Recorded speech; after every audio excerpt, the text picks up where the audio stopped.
All right, this is a key to test one makeup for spring 2021.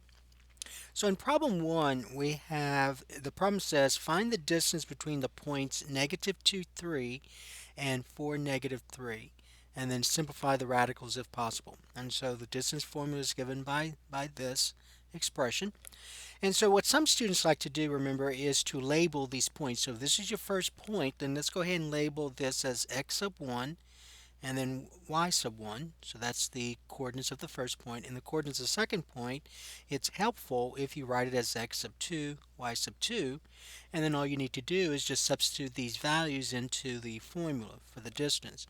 And so we get the distance will equal the square root of parentheses, and then it really does not matter whether you say x2 minus x1 or x1 minus x2 for the reason that you're squaring it, and whether this is a positive or negative squared is always going to be positive, so it does not matter.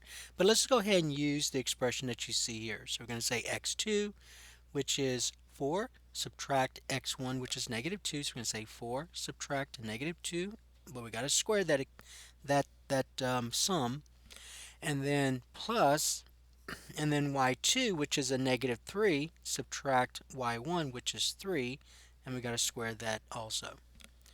All right, now you need to simplify what's inside the parentheses. So 4 subtract a -2 means 4 plus 2, so that's 6.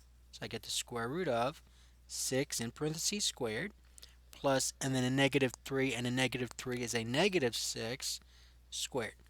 And so this becomes the square root of, now you got to square each of these numbers, so 6 squared is 36, and then a -6 times itself is also 36, and so the radicand becomes 72.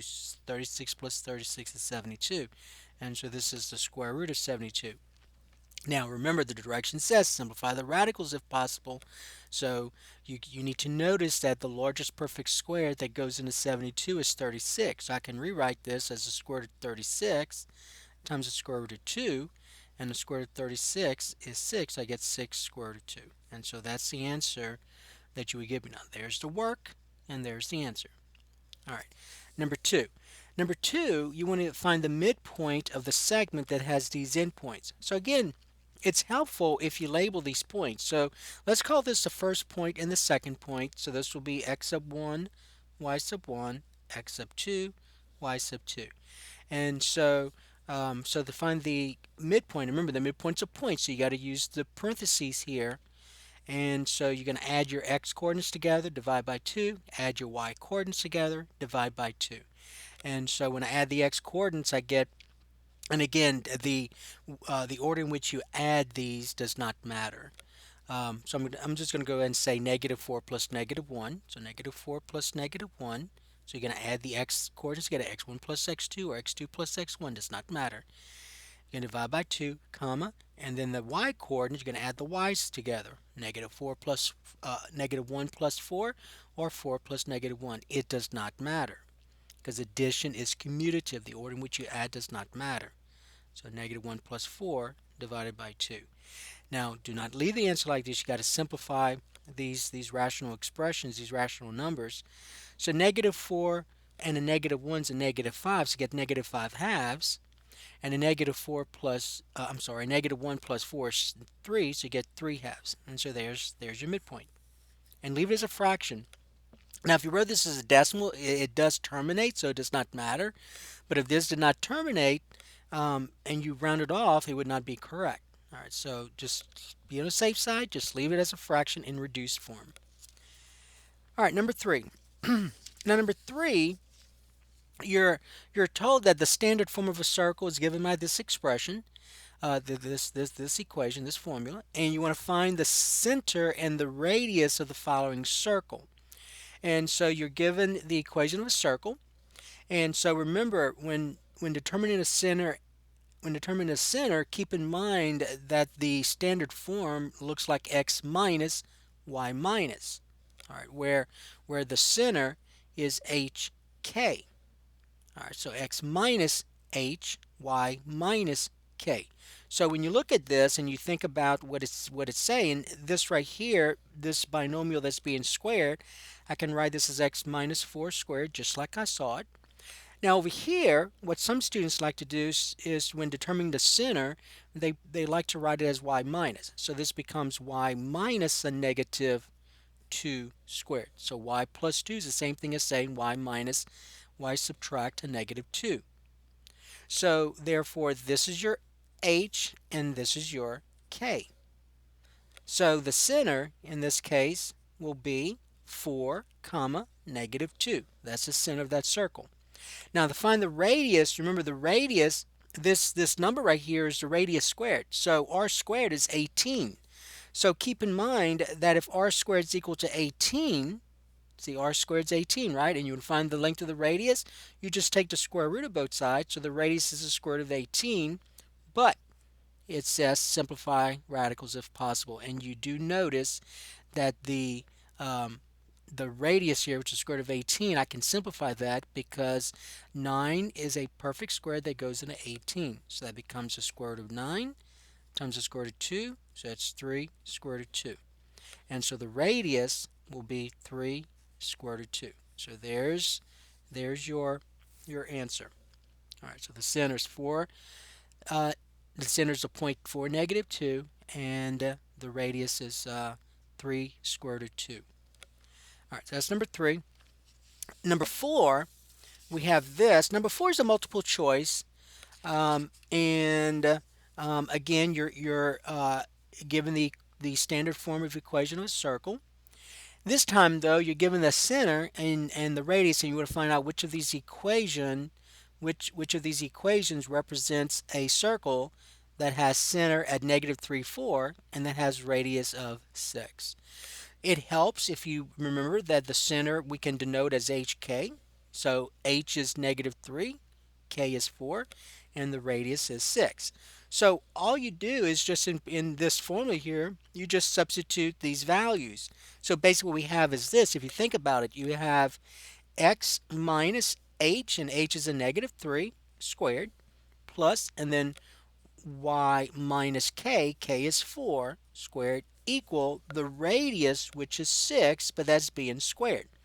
And if I simplify this, this becomes x plus 3 squared plus y minus 4 squared equals 36. And so that's the standard form of the equation of a circle that has center at negative 3, 4 and radius of 6. And the correct choice then would be letter E. That would be the correct choice. All right, so that was number 4.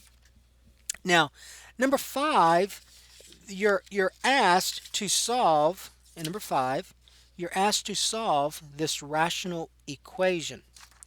And so when solving this rational equation, notice that the denominators, in fact, the left one right here, you would need to factor that. All right, and so I am indicating that on your paper, you need to tell me what the least common denominator is. You need to tell me the restrictions. You need to tell me what the proposed solution is. And then is this proposed solution a solution to the equation? So don't forget though, you got to solve this equation. So in the end, you got to tell me what the solution is for this rational equation. So notice though, it says, and I give you a hint here, because there's a certain way that I want this done because that's going to be helpful later on.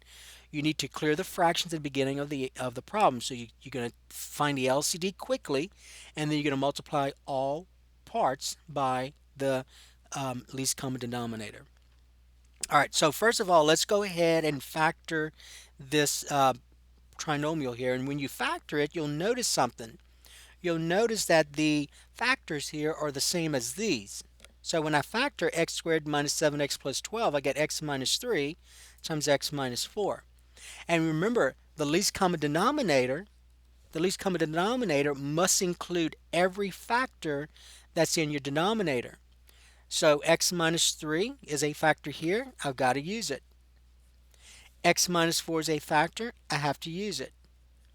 X minus 3 is a factor here. I already have it, so don't include it again because that's no longer the least. That's a common denominator, but it's not the least, and it's going to make things extremely difficult for you. So you want to find the least common denominator. X minus 4 is a factor here. I already have it. So there's your least common denominator. Now, one of the things you got to remember is that when you're dealing with rational expressions, you cannot divide by zero. So it could be that when you solve this equation, you could get a proposed solution that makes this denominator zero. And so that cannot happen. So you got to state your restrictions. So let's talk about the restrictions. So the restrictions are the values of the variable that are excluded from your solution. So so all you got to do is determine, well, what makes this denominator zero, what makes this denominator zero, what makes this denominator zero. Let's start with this one first, so that's the easier one to deal with. If you notice, x minus 3 is 0, x minus 3 is your denominator, and you're asked where's the 0, right? Well, x minus 3 is 0 when x equals 3. You're just solving this linear equation. So that's one of your restrictions. So one of my restrictions is that x cannot equal 3. Then the other restriction is that over here, x minus 4 equals 0. And so that's 0 and x is 4. So there's the other restriction. So your restrictions are 3 and 4. Now over here, you'll notice that this trinomial used to use the factored part. So x minus 3 is 0. I already talked about that. That's when x is 3. X minus 4 is 0 and x is 4. So there's only two restrictions here. And that's those two. All right, so now what you're going to do is you're going to multiply both sides by the least common denominator. So your work should look like this. So you're going to multiply this side by x by the least common denominator and this side by the least common denominator. Notice though, on the left side you only have one rational expression. On the right side you have two. All right, so on this side, on the left side, I'm going to say x minus 2, I'm sorry, x minus 3, the least common denominator, x minus 3 times x minus 4 times the rational expression here, and go ahead and leave it in factored form. So you get 5 divided by x minus 3 times x minus 4 equals, and then the least common denominator times the right side. So x minus 3 times x minus 4 times, and then the right hand side. So 2 divided by x minus 3 plus 5 divided by x minus 4. All right, now the next step on this side, I'm going to leave this side alone for right now. On this side, I'm going to go ahead and distribute. And so I'm going to get this side, which is x minus 3 times x minus 4 times 5 divided by x minus 3 times x minus 4 times, and then the LCD times this fraction plus the LCD times this fraction. So equals x minus 3 times x minus 4 times 2 divided by x minus 3 plus, and then your LCD, x minus 3 times x minus 4 times 5 divided by x minus 4. All right, now once you do all that, so the whole idea, the whole reason for multiplying all parts, both sides by the least common denominator, is to get these denominators to be factors of ones. And so when you clear the fraction, you get factors of ones. X minus 3 divided by x minus 3 divides out. X minus 4 divided by x minus 4 divides out. So 1 times 1 is 1. Same thing here. X minus 3 divided by x minus 3 is 1. X minus 3 divided by x minus 3 is 1. Those divide out. Same thing here. Okay? So that's the reason for multiplying both sides by the least common denominator, so you can have factors of ones in the denominator. So that way you would clear the fractions. And so what's happening now, if you notice, 1 times 5, this is 5. 5 divided by 1 is still 5, is 5. Equal 1 times x minus 4 times 2 is 2 times x minus 4. So 2 times this binomial. Plus sign here, 5 times x minus 3. And so notice I went from a rational equation to just a linear equation. Now notice that this linear equation does not contain any variables anymore, so that's why whenever you find a solution to this, it may not be a solution to the original. That's why the restrictions are important. Okay, so in solving this rational equation, we're going to go ahead and distribute. And so I get 5 equals 2x minus 8 plus, and this becomes 5x minus 15. And then I get 5 equals, combine like terms, 2x and 5x is 7x, a negative 8 and a negative 15 is a negative 23. So getting us isolating x by 7, we'll go ahead and add 23 to both sides. And so I get 28 equals 7x. divide both sides by 7. 7 divided by 7 is 1. 1 times x is x, so I get x to be 4. So that's your proposed solution. All right, so my proposed solution is this.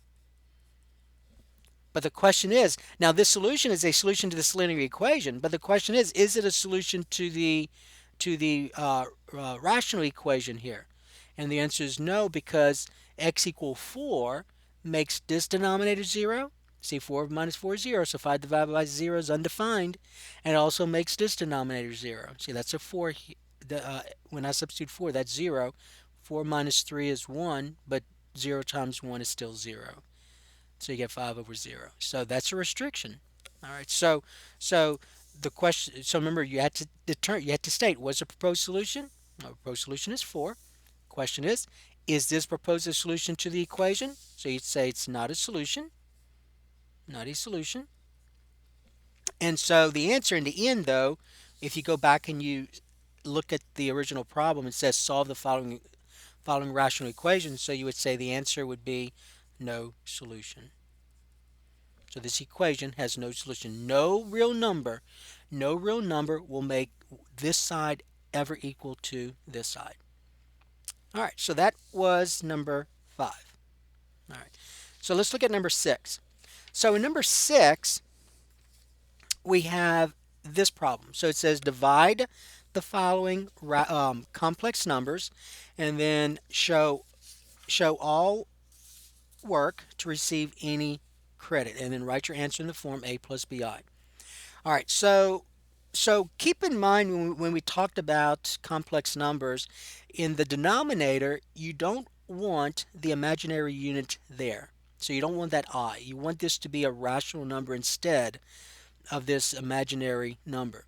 So what we need to do is, in order to do that, we saw that in order to make this a rational number, so this complex number a rational number, we had to multiply both numerator and denominator by the conjugate of 5 minus 3i. And so the conjugate of 5 minus 3i is 5 plus 3i. But what I do to the denominator, I have to do to the numerator. So 5 plus 3i.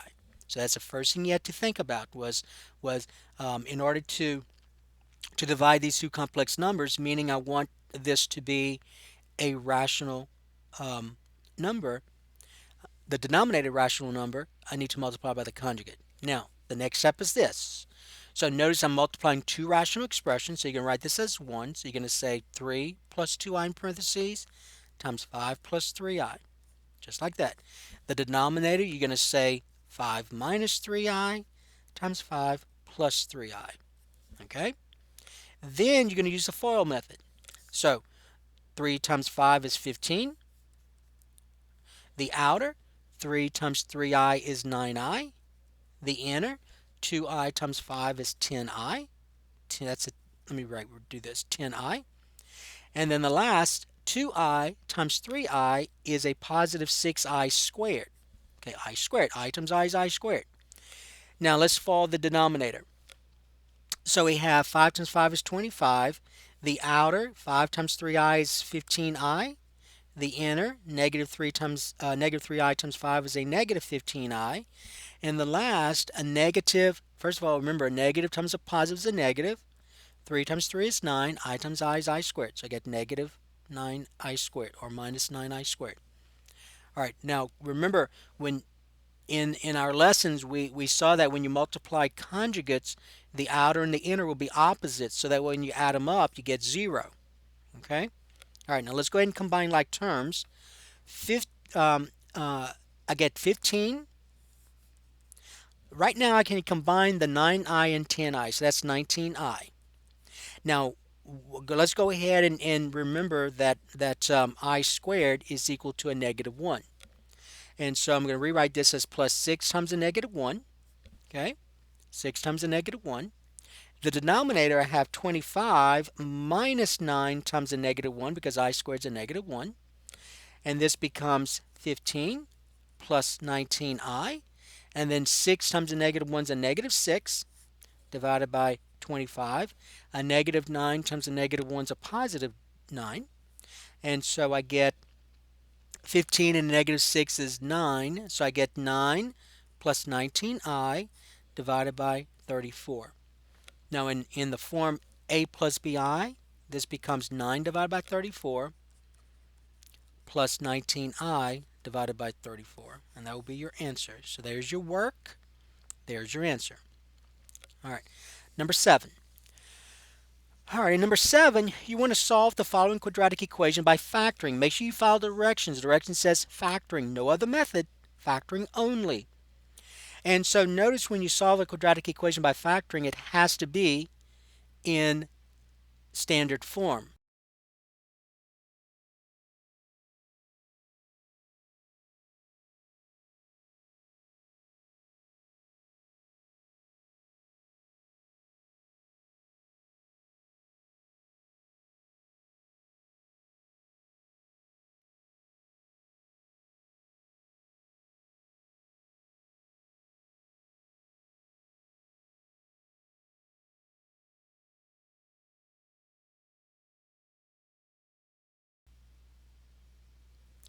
Okay, so let's look at problem number 7. It says solve the following quadratic equation by factoring, and then show all work to receive full credit.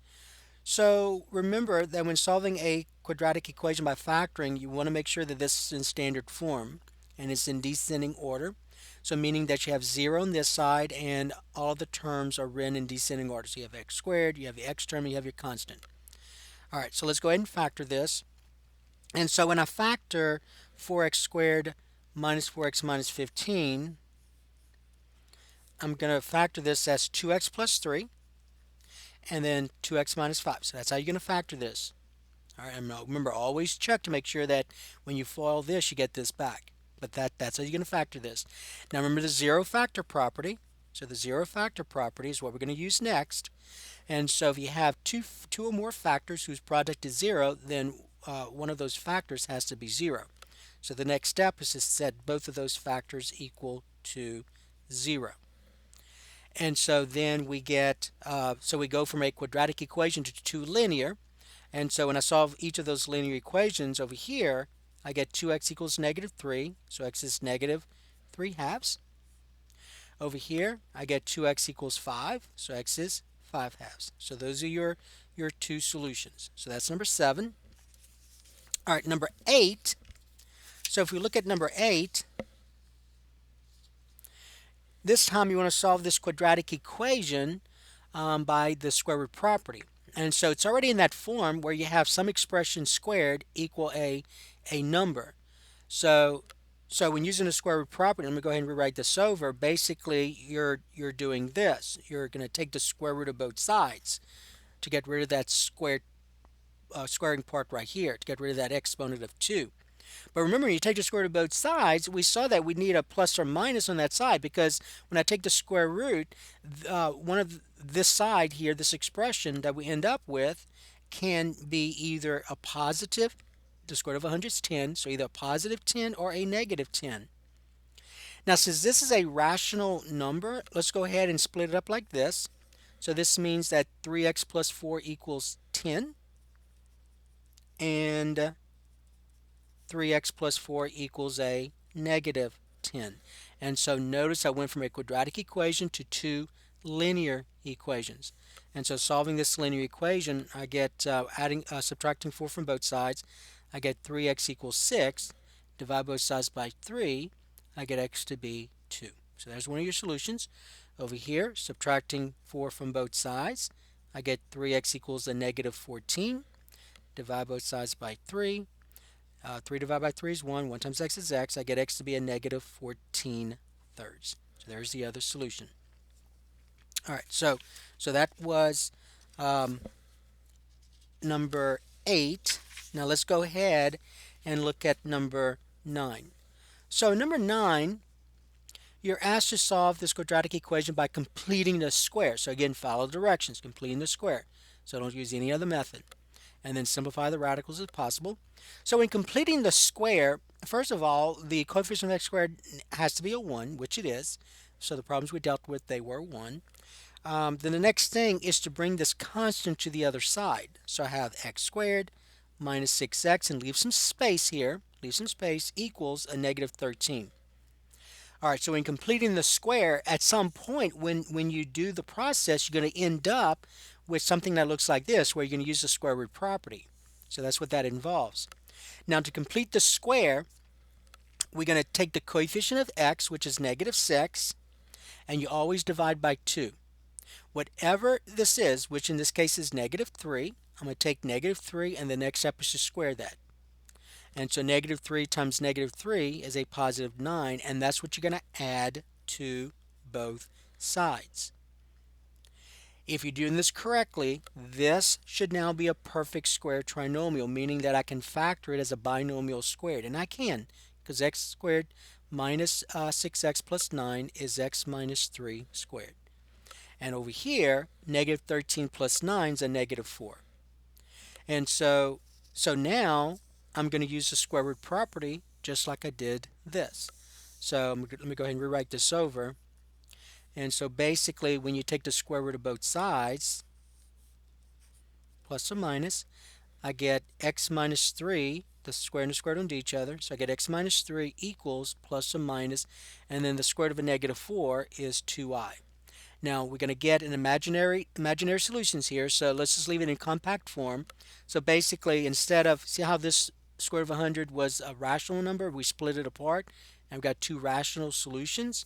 Here, we're going to end up with imaginary solutions, and so we're just going to add 3 to both sides, and so we get x equals 3 plus or minus 2i, and just leave your answer like this. Now if you wanted to, you could rewrite these as two distinct solutions, so you'd say 3 plus 2i, comma, 3 minus 2i. Does not matter. All right, so that was number 9. Okay, number 10, you're asked to solve this quadratic equation using a quadratic formula.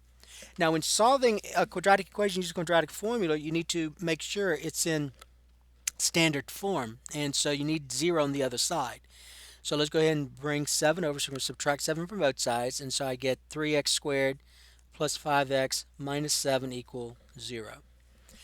And so it helps if you denote a, b, and c. So remember, the coefficient of x squared is denoted as a, so a is 3. B is a coefficient of x, so that's a positive 5. Oops, that's b, so b is a positive 5. And c is your constant, so that's a negative 7. And all you're going to do is just take these values, substitute into the formula. So we get x equal, so remember this, you read this as the opposite of b. So b is 5, the opposite of 5 is a negative 5. Plus or minus the square root of b, which is 5, but I'm squaring that, so b squared, minus 4 times a is 3, times c, which is negative 7, all divided by 2 times a, and a is 3. So this becomes negative 5 plus or minus the square root of, and so now we're just going to simplify the radicand, which remember sometimes, which can be also called a discriminant, but the radicand here, and is a discriminant of the quadratic formula. So I get 5 squared, which is 25, and then a negative 4 times 3 times a negative 7 will give us a positive 84. All that's being divided by 6. 2 times 3 is 6. And so 25 plus 84 becomes, so this becomes negative 5 plus or minus the square root of 109 divided by 6. And the only perfect square that goes into 109 is 1. So we cannot simplify them any further, so there's your answer. So we have two irrational solutions here. Square root of 109 is irrational. Now, if you wanted to, you can write this as two separate or two distinct solutions, which would be negative 5 plus the square root of 109 over 6, comma, negative 5 minus the square root of 109 divided by 6.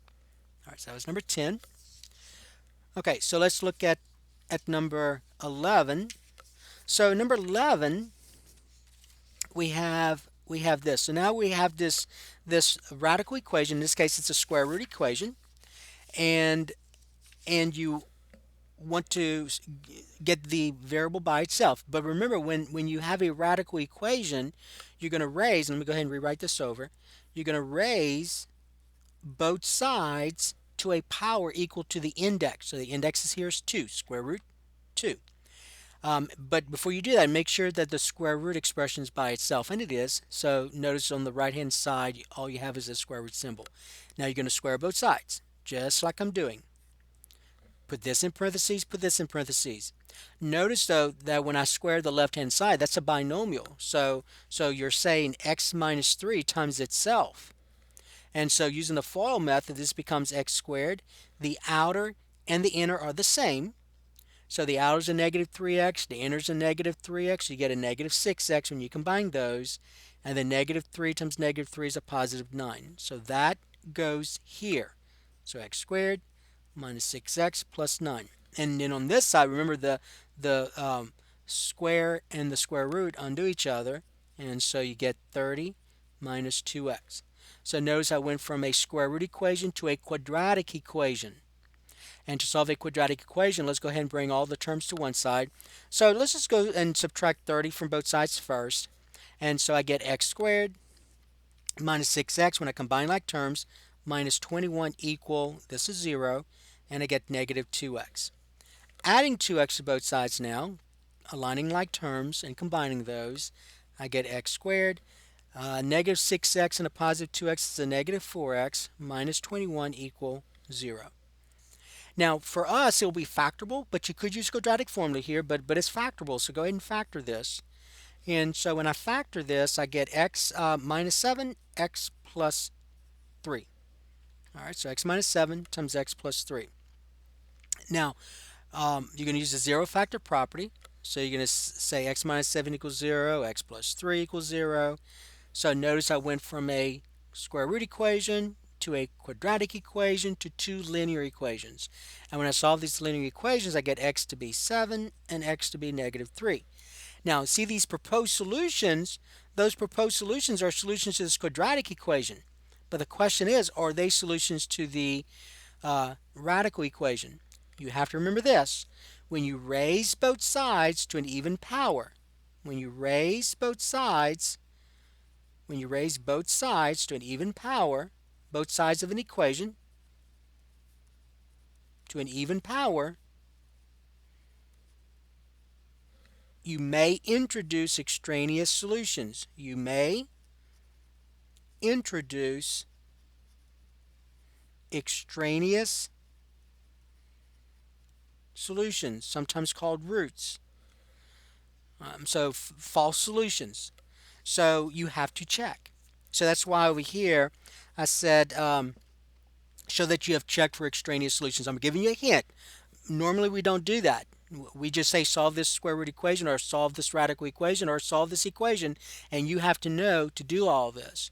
So I'm giving you a hint in this case. So let's check each of those. So I'm going to go here and check x equals 7. You always go back to the original. Here was the original. X minus 3 equals the square root of 30 minus 2x. So in place of the variable x, you can substitute 7. So I get 7 minus 3 on this side. On the other side, again, question mark because I want to see if those two sides are equal. I get the square root of 30 minus 2 times 7. Simplifying the left, 7 minus 3 is 4. On the right here, I get the square root of 30 minus 14. 2 times 7 is 14. 30 minus 14 is 16. Square root of 16 is equal to 4, and those are equal. So x equals 7 is going to be a solution. Now let's check x equal negative 3. So check x equal negative 3. Again, go back to the original problem. Here was the original. And when I substitute, wherever you see the variable x, I substitute negative 3. Negative 3. So I get negative 3, subtract 3, equal. I want to see those are equal. Equal, and then this is 30 minus 2 times negative 3. Well, negative 3 to negative 3 is a negative 6. Over here, this becomes the square root of 30. Now be careful, negative 2 times a negative 3 is a positive 6. So that's 36, right? And the square root of 36, this says positive square root of 36. So the square root of 36 is 6. And a positive 6 does not equal a negative 6. So this is the extraneous solution. meaning that it's a false solution. This proposed solution is not a solution to the original. It is a solution to the quadratic. It is a solution to this linear one, but not the um, square root equation. Because remember, when you raise both sides of an equation to even power, it is possible that you introduced extraneous solutions. So this is an extraneous root or solution, and so therefore the only solution is x equal 7. All right, so that was number 11. And then finally, number 12, you're asked to solve this absolute value equation. Remember, in solving an absolute value equation, you want to isolate the absolute value symbol. So let's go ahead and subtract 3 from both sides.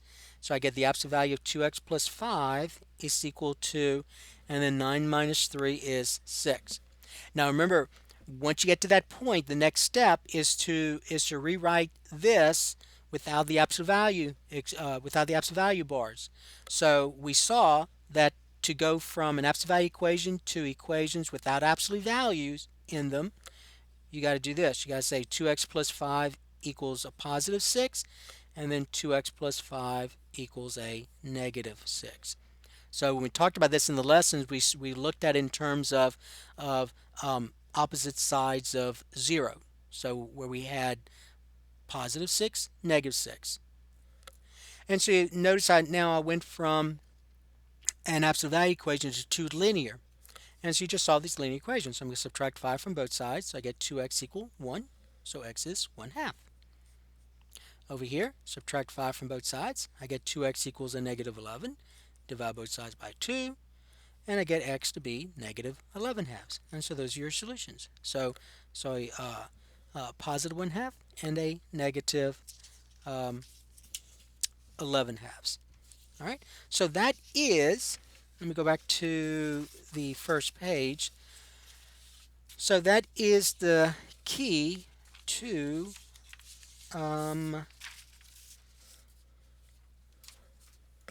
the test one. All right. So that is the key to test one makeup.